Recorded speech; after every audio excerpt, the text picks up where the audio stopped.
1957 Ford Thunderbird. Sleek, compact, beautiful, and it came with a V8.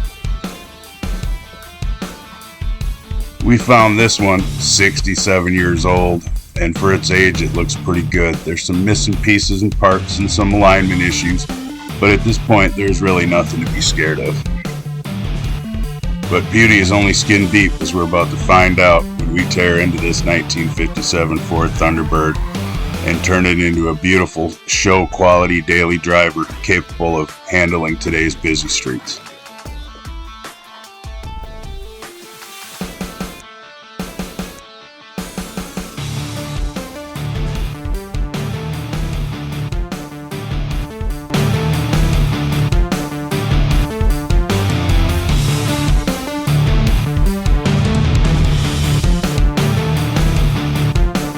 Began the teardown like any other project, labeling parts, inventory, carefully removing trim.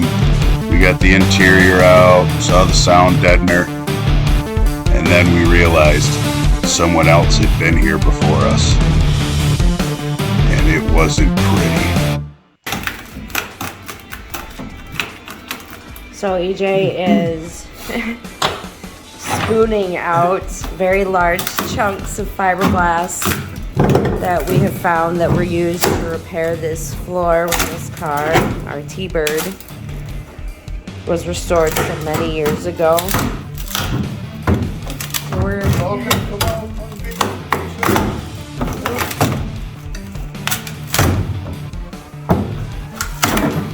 Hey! So, yeah. One new, slightly used, I guess. Thunderbird floor. It's kind of a rocker. Patch. Don't do this. No! God, please, no! No! No! So I found another no-no in the restoration process. They just used the heat and sound deadening to cover up this hole. No! I guess that was the solution for the repair there. That's definitely a no-no.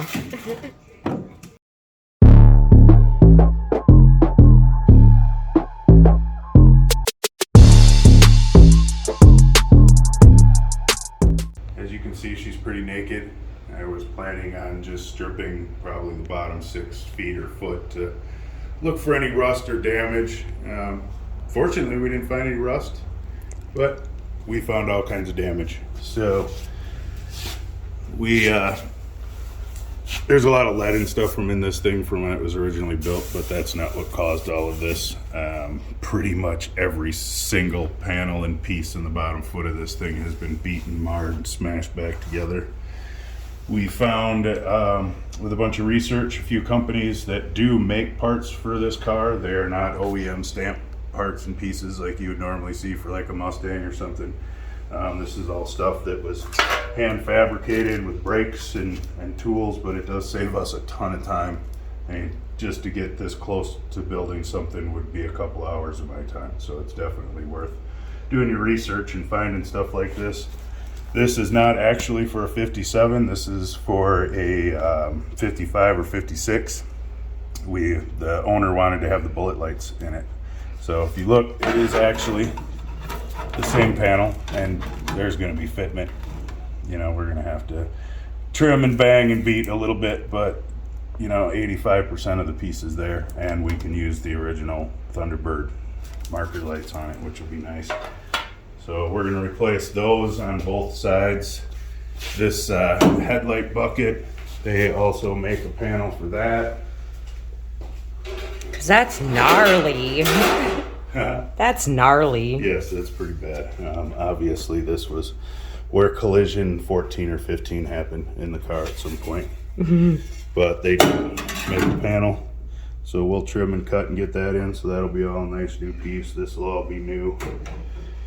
We'll come through body work. I already ordered the piece of trim and everything for the grill, because the original ones do not fit on here at all. So when we do the metal work on here, I want to make sure that that piece of trim actually fits to the metal. So we're not putting an inch of Bondo on here like there was last time.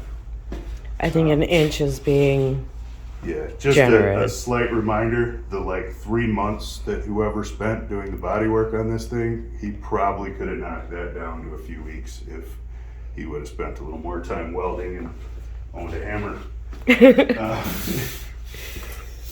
There's still, you come across the top of your hand, it might not come through on film. Looks pretty decent, I'm sure, but it looks like somebody just all the way down, which is normal on a car when you're working on motors and stuff. People lean on it with their elbows, whatnot, but this is pretty bad. These are getting eliminated. We're not going to be using those when we redo the car. The car will have air conditioning, all of that. We want room for speakers on the inside. So this will be gone, and we actually ordered a panel, and it's really nice metal too. It's good thick stuff. Actually, I'll grab one here quick to show you. And again, this isn't a factory stamped piece. Somebody bent this up on a brake and made this by hand, so saved me another couple hours. Oh, I actually grabbed you the wrong side. Let's go to the other side. To run over me. So this does have the spot that'll go up to the original rocker. It will cover up this vent. And it'll line right up to the rocker, which, believe it or not, the rockers on this thing are gorgeous.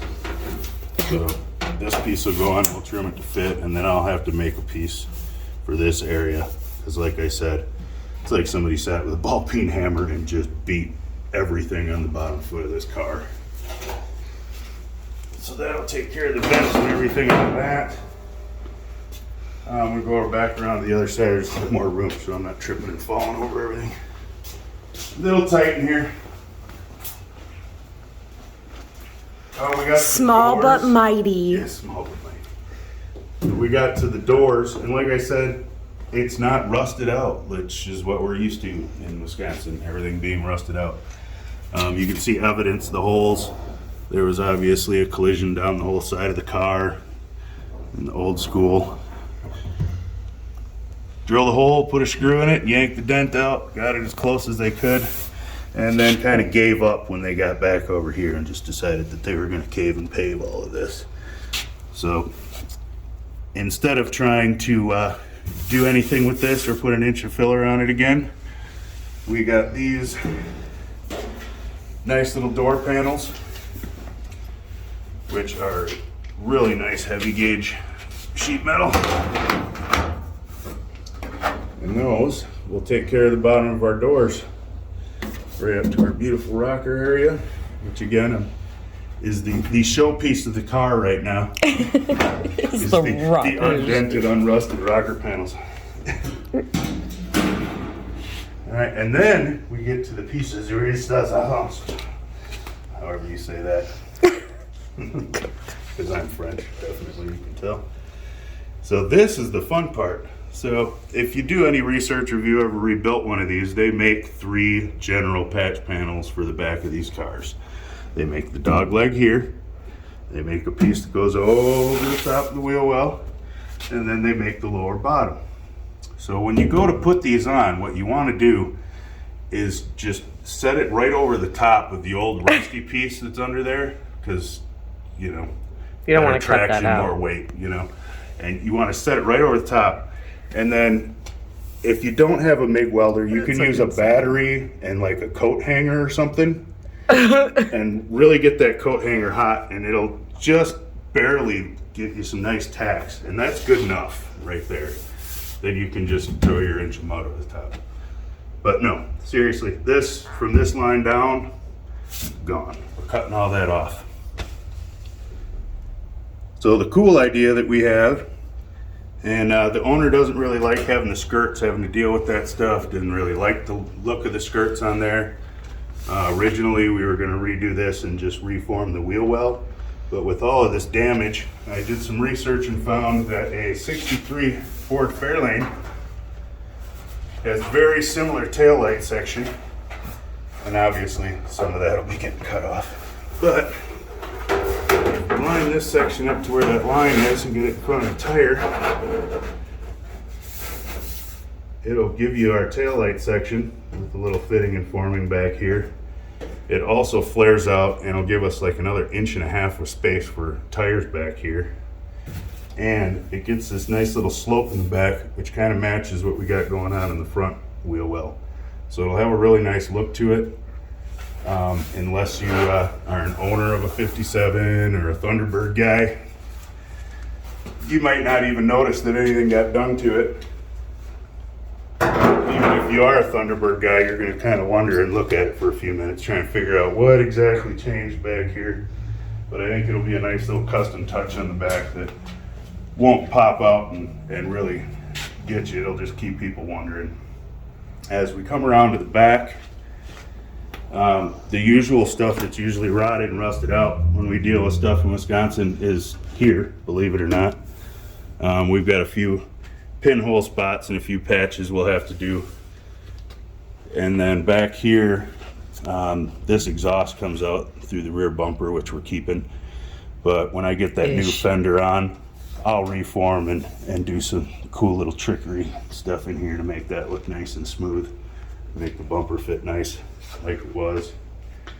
The trunk, which is something you don't usually see in an old car in Wisconsin. This has a trunk, and most of it is here. There's a few spots that are rusted, but the usual spots that are usually gone, this is all good metal. This is usually completely gone. The wheel well's usually gone. There was a section on both sides back here that we found a patch panel for. This side isn't nearly as bad as the driver's side, but this area back in here on both sides is gone, right around where the mount would be for the frame to go through. So we'll be replacing and redoing that. And then way up in those back corners, there's a little boxed in area that they do not make a patch panel for. But since we're changing and putting a different rear quarter on this, I'm gonna have to remake and reshape something anyway. So that'll all be new as well. Where the wheel well tub is, we won't be using a spare. The tire will be much larger on the car when it's done. So this I'll be taking out, making a lid, and then I'm actually gonna build a little storage box under here that he can put tools and stuff and keep away from the nice clean stuff. He wants luggage back here or clothing or anything that he doesn't want to get nasty. There'll be a box to put tools and stuff in. This side, I didn't even bother stripping the rest of the filler off. You can kind of see the lip here. This is nothing. Once you get down to about here, it significantly grows as it goes down. So didn't even bother to strip it off. I know I'm cutting all of this off, so that'll just be gone. We're gonna go ahead and go with steel instead of pouring fiberglass floors. I know that's an odd thought for some people, but we did find floor patches. They are pretty decent. We just gotta kind of lay them in place for now. I'm gonna get the rest of the toe board cleaned up. I'll make my own little patches for these little pieces in the corner on the inner rocker, so that when we put the floors in, this will all be nice, solid, good metal. And then I'm gonna rebuild the top edge of this tunnel here. It looks like they, at some point, probably had a 4-speed or something automatic in here, cut a hole in for it. And the guy that the new owner bought it from tried to put the car back to original and was an extremely good welder. So we'll clean that up and go ahead with his plan, but try to make it look a little bit nicer. Granted, I know it gets covered in insulation, sound deadener, all of that stuff, but at some point, man, somebody's gonna uncover to find that. So we want it to look nice. Yes. Yep, so hopefully this week we'll get the floors in, get this patched. I'll throw some tubing in here and we'll actually get this thing off this old chassis and get the old motor and everything out of here. Get it on the new chassis and start fitting all these parts.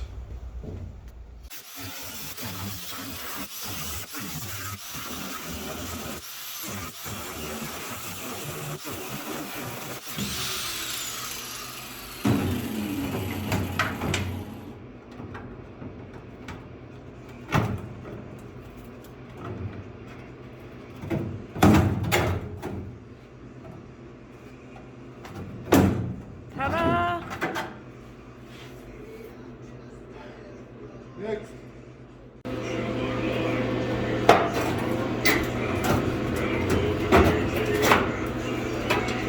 You saying anything? Or you just getting to it? No, I'm just kidding. It's already going.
started chopping this fender off. I took it off a layer at a time because there was like 4 or 5 different patch panels just welded over the top of over the top of over the top.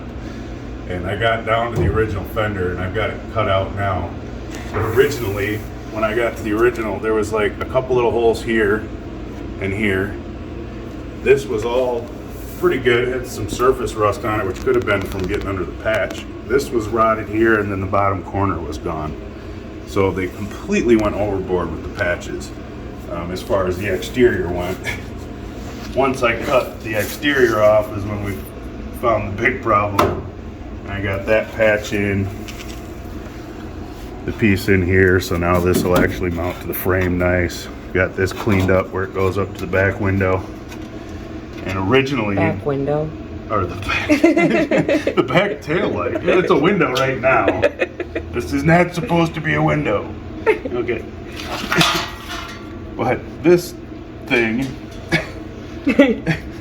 was what was hanging down under here, somewhere in here.